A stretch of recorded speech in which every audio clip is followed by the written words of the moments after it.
right, hello wine drinking people. Today is Tuesday, the 27th of August, making our way through a hot and steamy month. And our good friends from Brazil were in to see us and brought us a nice jersey, so I'm wearing this.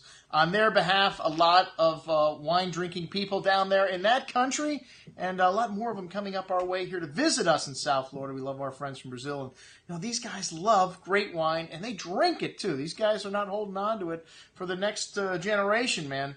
And, that's why we do so many wine drinking events, because I want you, our wine drinking people, to be able to taste these wines before you have a chance to buy them. So we cover the wine world, and we do a number of tastings on a bi-weekly basis. This one is at the Edge. Every other Tuesday I'm down there, and we've got Burgundy is our subject of study here, and we're back-to-back Burgundy at the Edge, and then at Cafe Max, just to keep things simple for me. And, also, I think it helps to intensify the focus of study when we focus on one area with a variety of different tastings. So we have got Burgundy at the Edge, and then Burgundy at Cafe Max the very next night, but different wines. So if you want to drive around South Florida and drink with me, you can, and you're going to get a different selection of wines from the Edge, which is down in downtown Miami, to Cafe Max, which is up in Pompano Beach. So usually we do get different people, but occasionally we get people that ride around and drink with us. And we have got the wines of Bouchard Perry-Fils and some of the other companies that they own. This is a company that started out in Champagne, Henriot, and he decided to branch out and purchase several other properties. Bouchard Perry-Fils, which was family-owned since 1731.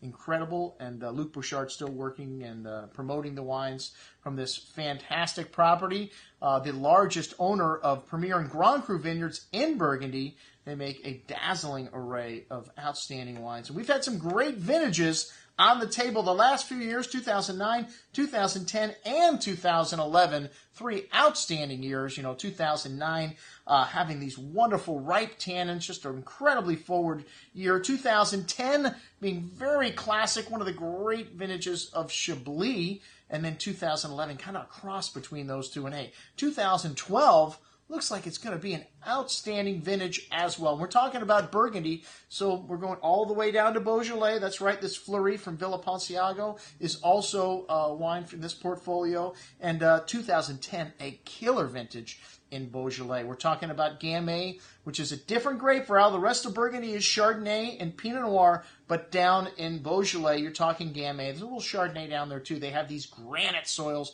which make it very good for this varietal. We go up to the Côte de Chalonnaise, and we're going to have some wines from there. Pouilly-Fuissé, and some of the Bourgogne Chardonnay comes from that region. Also, Rouy, and then we're going up to the Côte de Nuit and the Côte de Beaune, of course, the two great areas for whites and reds, where all the great Premier Crus and the Grand Crus are located. And then we're going all the way up to Chablis. Chablis is about 2 hours north of the Côte de Nuit, so it's about as close to Champagne as it is to Burgundy, but it does have that Kimmeridgian limestone soil. So to me, some of the most distinctive wines that are made in Burgundy are in Chablis. And these wines also are made without oak or without a lot of oak, usually very judicious, the people that do use oak.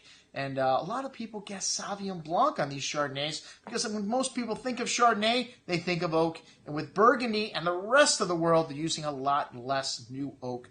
The oak is just a vessel to help the wine age quicker. So we have got all of our areas of Burgundy covered for this educational tasting down at the Edge Steak and Bar. A week from tonight, Chef Aaron Brooks will be putting out a few small courses to just to wet the palate, just to get things going there. And $35, 8 wines. Check it out, everything that we'll be serving a week from tonight. I'm your host, Andrew Lampasoni, signing off for the Wine Watch, saying remember, always drink the good stuff first.